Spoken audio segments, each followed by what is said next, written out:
Kahit na 5 araw tayong atrasado, ang biyahe natin ay matatapos ngayong araw. Ayos ba, Marco? Anong pakiramdam mo ngayong malapit na tayo sa Bahia Blanca, ha? Ha? Anong iniisip mo? Baka magkita na kayo ng mama mo mamayang gabi sa Bahia Blanca. Papa, wag mo namang puwersahin si Marco sagutin yun. Tama, masyadong personal ang tanong ko. Masaya ako. Talagang masaya. Masaya ka? Masaya pala. Papa, Napakasaya.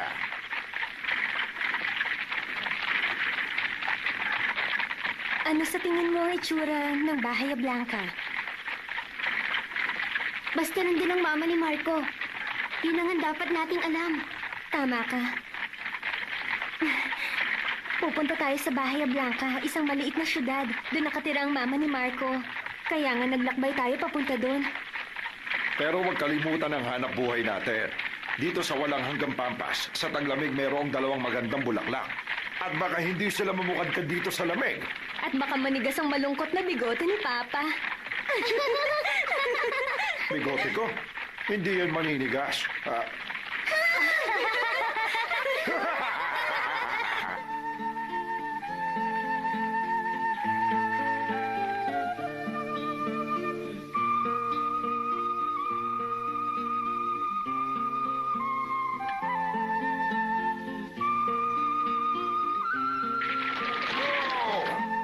Tignan mo nga naman. Mukhang may isang malawak na pampas na naman tayong daraanan. Malapit nang magpaalam tayo sa bundok. Malaking bundok to, kaya makikita pa rin natin mula sa Bahia Blanca. Ah? Yun, may kondor na tinitignan ng 2 nating nagagandahang bulaklak. Parang yung piuma ba yan, Papa? Oy, pwede ba? Huwag mo nang banggitin yung piuma. Sige na, baka may mangyari pa sa atin mamaya, kaya umalis na tayo dito. Papa, tingnan mo. May malaking puno banda doon. Malapit sa ilog. Tama. Doon tayo magtanghalian. O sige, pati kabayo makakapagpahinga rin. Yeah!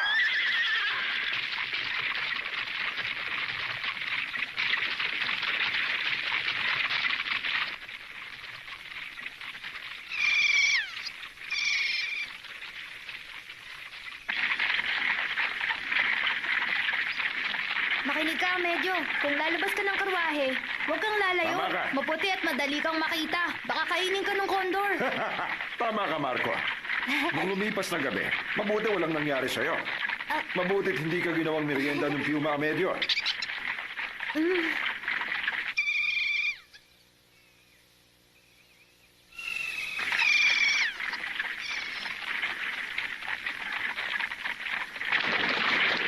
Sa wakas! Concheta, patapos na ang ating biyahe. May sariwang tubig. Gamitin natin ang beans para gumawa ng kape. Dalhin mo ang timba at sumalo ka ng tubig. Opo, Uncle. Teka, gagamitin mo ba ang timba sa paggawa ng kape? Gumising ka, Marco. Ang timba ay para sa kabayo. Ganun ba? Nagtataka lang naman ako, Uncle. Pwede kong dalhin ang kabayo sa ilog para uminom. Gusto mo? Oo, tsak na matutuwa ang kabayo. Marco, sasama ako sa'yo. Sige lang, kami ni Concheta ang bahala dito. Salamat, ate. Ayos lang. Mag-ingat kayo. Bayo. Paalam. Bye-bye. Bye-bye.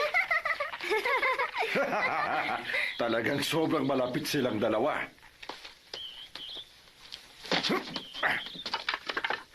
Anong susunod natin gagawin, Papa? Gagawin? Ang una ay hahanapin natin ang mama ni Marco. Pagkatapos Anong punto mo? magpapaalam na tayo kay Marco. Siyempre naman, iiwanan niya tayo pagkatapos. Yun nga, si Violina ay malulungkot na naman. Kasama niya tayo. Bakit naman siya malulungkot, Concheta? Marami nang nagbago kay Violina mula nung maging kaibigan niya si Marco. Dati ay mahiyain siya, pero halata naman na nagbago na siya. Masiyahin na siya. Tama. Nasiyahan siya sa biyahe natin papunta dito. Pero sila ni Marco ay magkakahiwalay na namang muli. Wala tayong magagawa doon. Simula pa lang, alam na natin yon. Kaya nga gusto kong gumawa ka ng solusyon, Papa. Concheta, ano bang gusto mong mangyari, ha? Makikita na naman natin ang malungkot na mukha ni Fiolina. Ayokong makita si Fiolina ng ganun. Pero ang araw na yun ay paparating na. Wala na tayong magagawa tungkol doon. Dapat na lang matutunan ni Fiolina yon. Pero best friend ni Fiolina si Marco. Nakakalungkot at malapit nang mawala ang best friend niya. Pakiusap, Papa. Bigyan mo ng katatagan ng buhay ni Fiolina at Julieta. Tama na ang palipat-lipat. Ito ang iyong bansa. Ito ang iyong syudad. At pwede na tayong mamuhay dito palagi hanggang tumanda.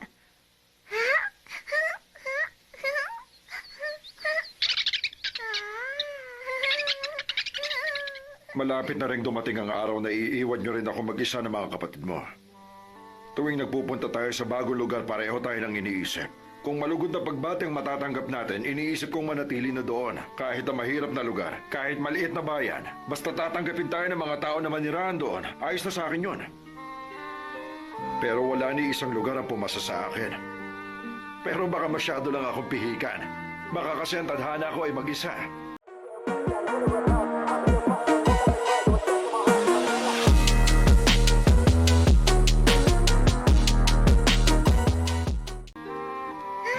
Patawarin mo ang papa mo, Julieta. Papa.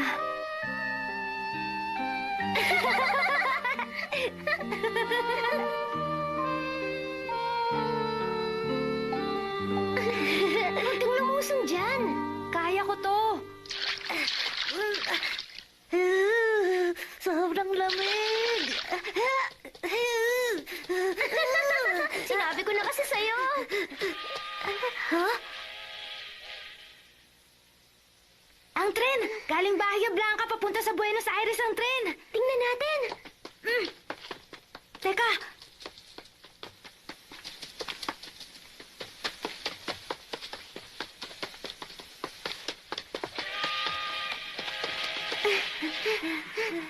Inabutan natin.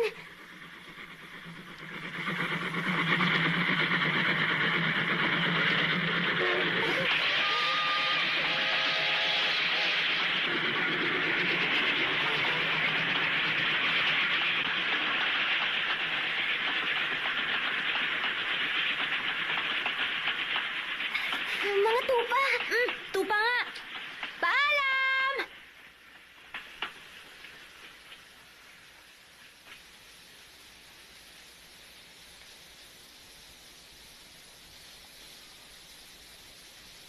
Malayo na.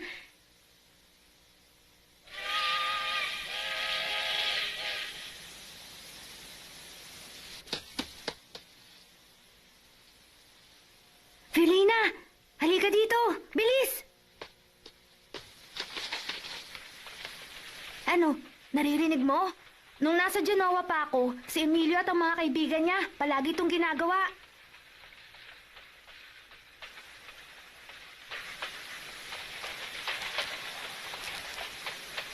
Babalik ka sa Genoa. Hindi ba, Marco? Huh?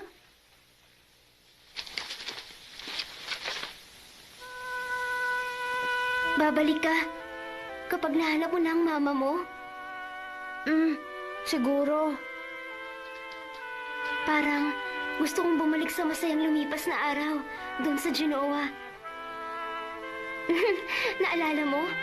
Yung una kong palpak na pagtatanghal ng puppet show sa publiko? Binabato ko ng mga bata at sinasabing, ang pangit. Iba na lang ang pag-usapan natin. Ang layo na ng Italia dito. Magandang ang huwag ng pag-usapan. Pasensya na, Marco. Babalik na ako doon. Felina.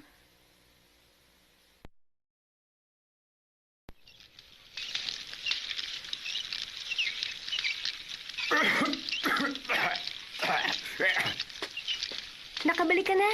Si Marco. Susunod na siya. Ganon? Kumusta ang ilog? Malinis ba ang tubig? Tulungan na kita. Patapos na ako. Pakidala mo dito si Julieta.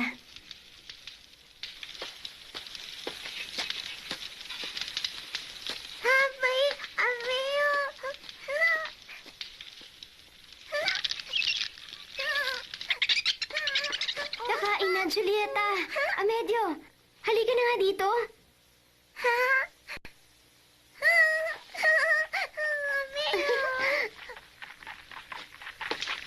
Nandito na ako! Mabuti! Itali mo ang kabayo dyan. Opo! Sige, kumain na tayo. Ubusin nyo lahat para busog kayo habang tayo nasa biyahe. Nakita namin ni Fiolina kanina ang tren. Papunta ang tren sa Buenos Aires. Ah, Ang daming tupa sa kargamento. Hindi ba, Fiolina? Oo. tupa. Marahil nga. Dahil papunta tayo sa mas malamig na Bahia Blanca. Maliban sa pag-aalaga ng kabayo at baka, meron sila mga tupa doon. Pwedeng ipastol ang tupa sa malamig. Heto, Marco. Salamat. Meron tupa. Sa Bahia Blanca, maganda ang asin nila. Tapos, meron pang wool. Mukhang maganda ang kabuhay ng mga tao doon.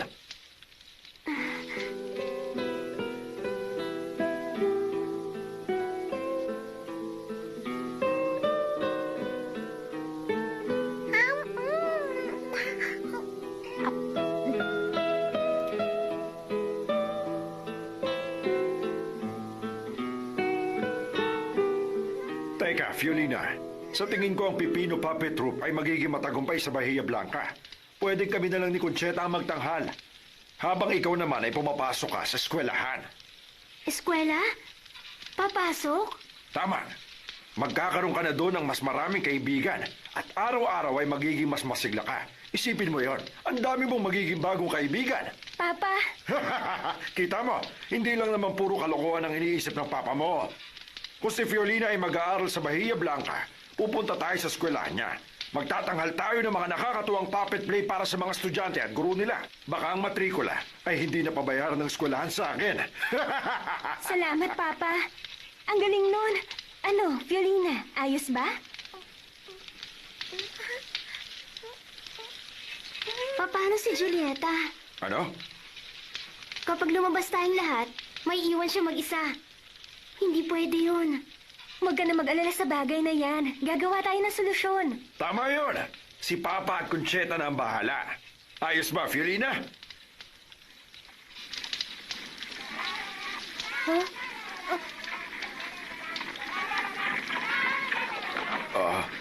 Sino ang mga yan?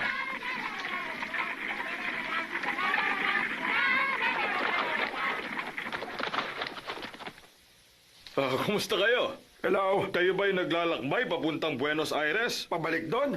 Siyempre hindi. Papunta kami sa Bahia Blanca. Galing kami sa Buenos Aires. Italiano kayo, tama ba? Italiano rin kami. Kung ganun, pabalik na ba kayo niyan sa Italia?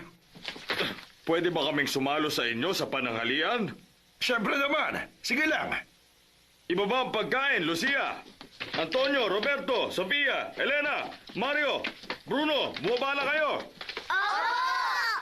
Salamat! Halika!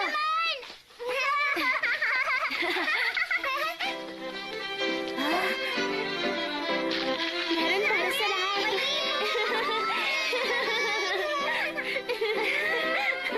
Parang pamilya ni Auntie Bella. Kumain tayo! Ako pala si Cecilio Sibani. Ang asawa ko si Lucia. Ang bata sa kanan mo ay si Bruno, si Huwag mo Anto. nang ituloy. Kahit sabihin mo pa, hindi ko matatandaan.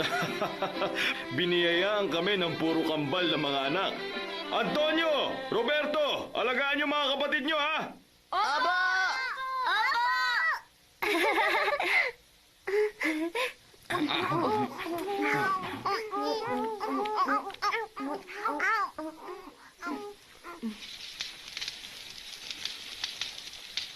Pwedeng magtanong, bakit mo naisip na pabalik kami sa Buenos Aires?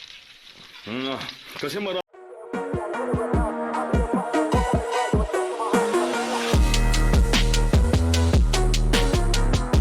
maraming Italiano ang umalis sa Bahia Blanca ngayong araw na ito. Mga Italiano? Wala ba kayong mga nakasalubong sa daan? Wala. Marahil ay sumakay sila sa tren kanina. Oo. Marami kaming anak. Sayang naman ang pera dahil masyadong mahal ang pamasahe. At sa tingin ko ito na lang ang pagkakataong makapagbiyahe ng malayo, sakay ng karwahe. Kaya hindi kami nag-tren. Pero, ang sabi mo sa akin kanina, maraming Italiano ang umalis sa Bahia Blanca. Sa ano bang dahilan? Sa totoo lamang, Wala namang seryosong dahilan ng pag-alis nila doon. Tama. Natsyempohan lang. Ayaw na nila doon eh. Ayaw na? Ibig sabihin, hindi maganda ang sitwasyon doon? Hindi naman sa ganon. Ano ba ang sitwasyon? Maganda ba o masama? Parang nasa gitna. Pero kahit pinaliwanag mo na, hindi ko pa rin maintindihan.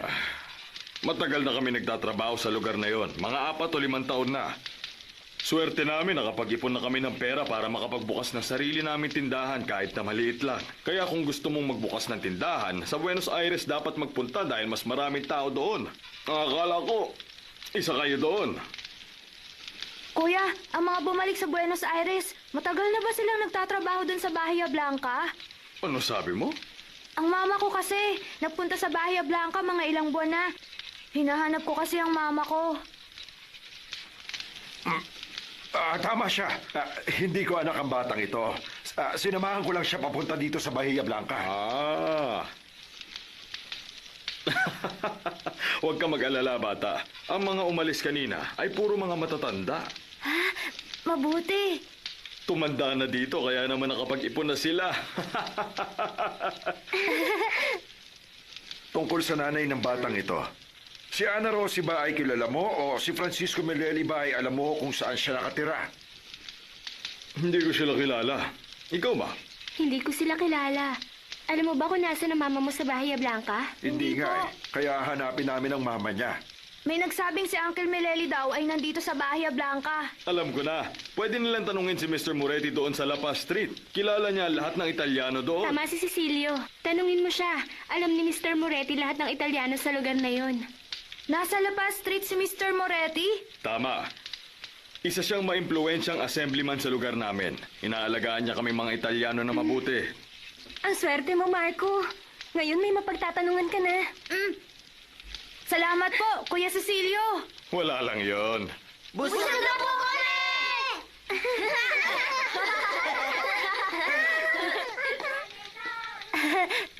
Tara. Sige. カエルの花にお長鉢子牛の尻尾にハサミガニおーどうしよう Aba, tingnan niyo yun, oh, may unggoy! Huli natin! Ayan siya! Kailangan nakitin siya! Bumaba ka! Bumaba ka dito, unggoy! Uy, ayun siya, oh! Baba na! Hindi niyo basta-basta mahuhuli si Amedyo. Ha? Unggoy mo ba siya, kuya? Saan sa Italia ba kayo nanggaling? Ha? Hindi ko alam. Ipinanganak kami magkakapatid dito sa Argentina eh. Bumaba ka na rito! Handa na ba kayo? Opo!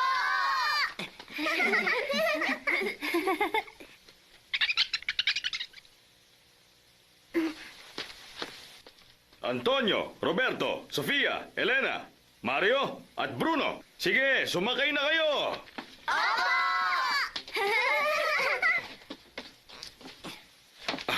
Pasensya na sa istorbo, ha? Huwag mo sabihin yan. Malaki nga na itulong mo sa amin. Wala yon. Ang Bahia Blanca ay magandang lugar kung titirhan nyo. Paalam na! Paalam.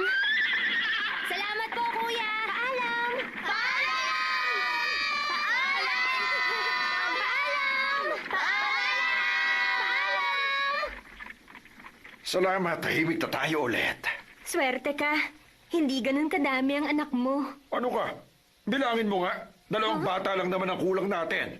Tama. Si Marco kasi ay parang parte na rin ng pamilya natin. Tama ka. Ngayon ay panatag na ang kalooban ko. Ang susunod na pupuntahan ay La Paz Street. Ang kay Fiolina, wag mong kalimutan, Papa. Siyempre, pag-aaralin ko na sa eskwelahan si Fiolina. Sumpa ako sa Diyos. Aasahan ko yan, Papa. Pero kailangan na nating umalis bago dumilim. Maghahanap pa tayo ng matutuluyan. Sige, umalis na tayo! Concheta, Fiolina, Julieta, Marco, at Amedio! Sumakay na sa karwahe! Isang anak na lang pala ang kulang mo, Papa. Ha? Tama!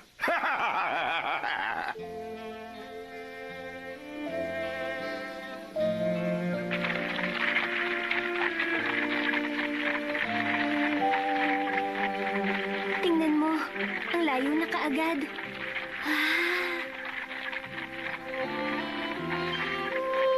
Baka tama nga ang sinasabi ni Concheta na ang maputing bundok ay matatanaw pa rin natin doon sa Bahia Blanca.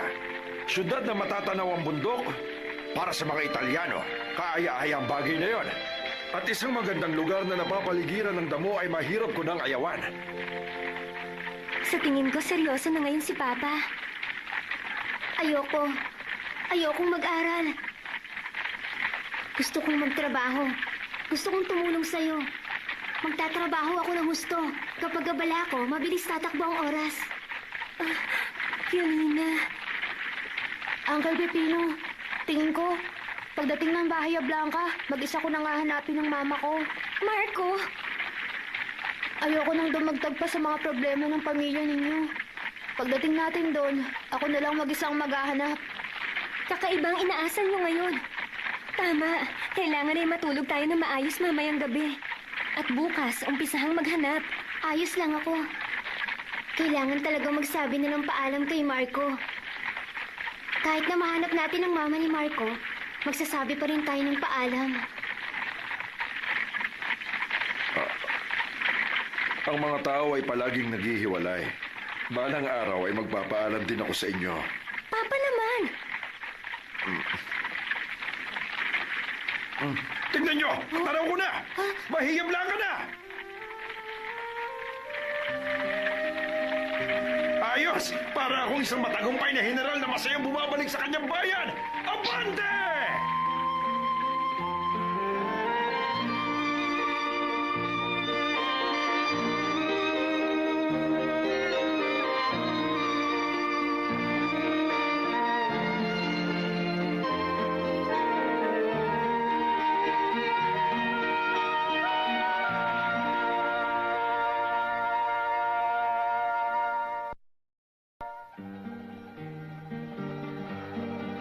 Ayan, abot na na ang Bahia Blanca.